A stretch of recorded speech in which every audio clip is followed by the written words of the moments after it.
வணக்கம். இந்த பகுப்பாய்வுக்கு உங்கள வரவேற்கிறோம். லேச்கி கிட்ஸ், அதாவது தனியா வளர்ந்தவங்க, எதையுமே கண்டுக்காதவங்க, சோம்பேறிகள். இதெல்லாம் தானே ஜெனரேஷன் எக்ஸ் பத்தி நாம பொதுவா கேள்விப்பட்ட விஷயம். ஆனா இந்த ஸ்டீரியோடைப்க்கு பின்னாடி ஒரு ஆழமான, சுவாரஸ்யமான உண்மை இருக்கு. வாங்க, அத பத்தி தான் இன்னைக்கு நாம ஆழமா பார்க்க போறோம். இந்த ஒரு வரிய கேளுங்களேன்.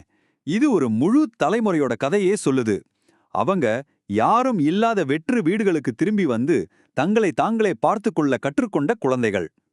இந்த ஒரு சித்திரம் போதும். ஏன்னா இதுதான் ஜென்எக்ஸ் தலைமுறையோட அனுபவத்தோட அச்சாணி. சரி, முதல் பகுதி தி லாச்கி ஜெனரேஷன். மாறிட்டே இருந்த எதிர்பார்ப்புகளுக்கு நடுவுல பிறந்த இவங்களோட கதை இந்த லாச்கி கிட் அப்படிங்கிற வார்த்தையிலிருந்து தான் தொடங்குது. முதல்ல நம்ம யார பத்தி பேசுறோம்னு தெளிவா இருக்கணும் இல்லையா? Generation X. அதாவது பொதுவா 1965ல இருந்து 1980 வரைக்கும் பிறந்தவங்கள தான் இந்த கேட்டகரியில சேர்க்கறாங்க. அடுத்த பகுதி சந்தேகம் அல்லது தற்சார்பு. இங்க தான் விஷயமே இருக்கு. ஜென்எக்ஸ் மேல குத்தப்பட்ட முத்திரைகளை உடைச்சு அவங்களோட உண்மையான குணம் என்னன்னு நாம ஆராய போறோம். இப்ப இந்த ஸ்லைட பாருங்களேன். செம்ம இன்ட்ரெஸ்டிங்கா இருக்குல்ல? ஒரு பக்கம் அவங்கள பத்தின பொதுவான கருத்து, அதாவது கிண்டல் பண்றவங்க, அக்கறை இல்லாதவங்க, சோம்பேறிகள்னு சொல்றாங்க. ஆனா இன்னொரு பக்கம் பார்த்தா ஒருவேளை உண்மை இதுவா இருக்குமோன்னு தோணுது. யதார்த்தவாதிகள், எந்த சூழ்நிலைக்கும் ஏத்த மாதிரி தங்களை மாத்திக்கிறவங்க, தற்சார்பு கொண்டவங்க. இதுல எது உண்மை? வாங்க பார்க்கலாம். சரி, அப்போ ஒரு முக்கியமான கேள்வி வருது. இந்த குணாதிசயங்கள் எல்லாம் அவங்களுக்கு உண்மையிலே எங்கிருந்து தான் வந்துச்சு? இந்த கேள்விதான் என்னங்கிறத தாண்டி ஏன் அப்படிங்கிற ஒரு ஆழமான உளவியல் பார்வைக்கு நம்மள கூட்டிட்டு போகுது. மூன்றாவது பகுதி தன்னாட்சியின் உளவியல். ஆமாங்க, யாருமில்லாத ஒரு வெற்று வீட்டின் அமைதி ஒரு முழு தலைமுறையோட மனசையே எப்படி செதுக்கியது? வாங்க, அவங்களோட சைக்காலஜிக்குள்ள கொஞ்சம் ஆழமா போவோம். அவங்களோட முதல் உளவியல் குணம் இதுதான்: யதார்த்தமான சுயதிட்டம்.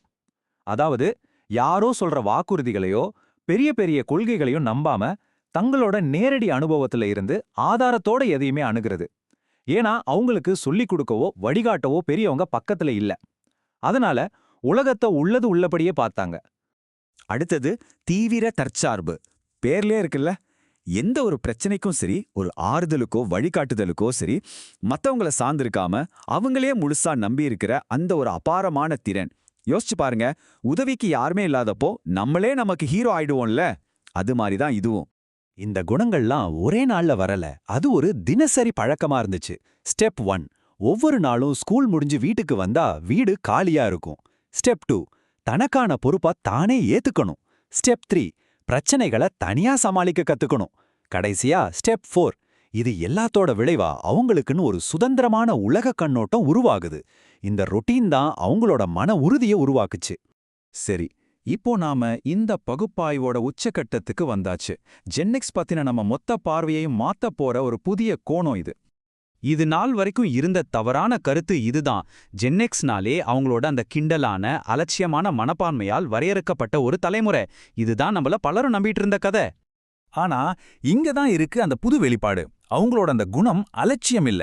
அது என்ன நடக்கும்னே கணிக்க முடியாத ஒரு உலகத்துல வாழ்றதுக்கான ஒரு புத்திசாலித்தனமான உத்தி.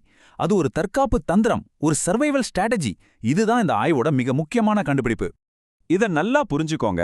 சந்தேகம்ங்கிறது அவநம்பிக்கை கிடையாது, அது யதார்த்தவாதம். அவங்க நெகட்டிவா இல்ல, பிராக்டிக்கலா இருந்திருக்காங்க. இது வெறும் வார்த்தை விளையாட்டு இல்ல, இது ஒரு தலைமுறையோட மனநிலையை புரிஞ்சுக்கிறதுக்கான திறவுகோல். இந்த புதிய கண்ணோட்டம் உங்களுக்கு உண்மையிலே பயனுள்ளதா இருந்துச்சுன்னா மறக்காம இந்த வீடியோவுக்கு ஒரு லைக் கொடுத்து இது மாதிரி இன்னும் பல ஆழமான ஆய்வுகளுக்கு சப்ஸ்கிரைப் பண்ணிடுங்க. உங்களோட இந்த ஆதரவு தான் இந்த மாதிரி விஷயங்களை தேடி எடுத்துட்டு வர எங்களுக்கு ஒரு பெரிய ஊக்கமா இருக்கும். வாங்க, நம்ம இறுதி பகுதிக்குள்ள போகலாம். ஜெனெக்ஸ் மரபு, இந்த லாச்கி கிட்ஸ் கிட்ட இருந்து இந்த உலகம் என்ன கத்துக்கிட்டது? அவங்களோட குணங்கள் இன்னைக்கும் ஏன் முக்கியமா இருக்கு? இந்த தலைமுறையோட முக்கியமான குணாதிசயங்களை சுருக்கமா பார்த்தா, தீவிர தற்சார்பு, நடைமுறைக்கேத்த மன உறுதி, ரொம்ப நுட்பமான தகவமைப்பு, அப்புறம் இயல்பாவே அவங்களுக்குள்ள இருந்த தன்னாட்சி. இதுதான் ஜென்எக்ஸ் மனநிலையோட அடிப்படை கூறுகள். இறுதியா உங்ககிட்ட ஒரு கேள்வியோட முடிக்கிறேன். எது எப்ப நடக்கும்னே சொல்ல முடியாத இன்னைக்கு இருக்கிற இந்த உலகத்துல ஜென்எக்ஸ் தலைமுறையோட இந்த தற்சார்பு உத்தி ஒருவேளை நமக்கு தேவையான மிக முக்கியமான பாடமா இருக்குமா? என்ன நினைக்கிறீங்க? யோசிச்சு பாருங்க. அடுத்த பதிவில் சந்திப்போம்.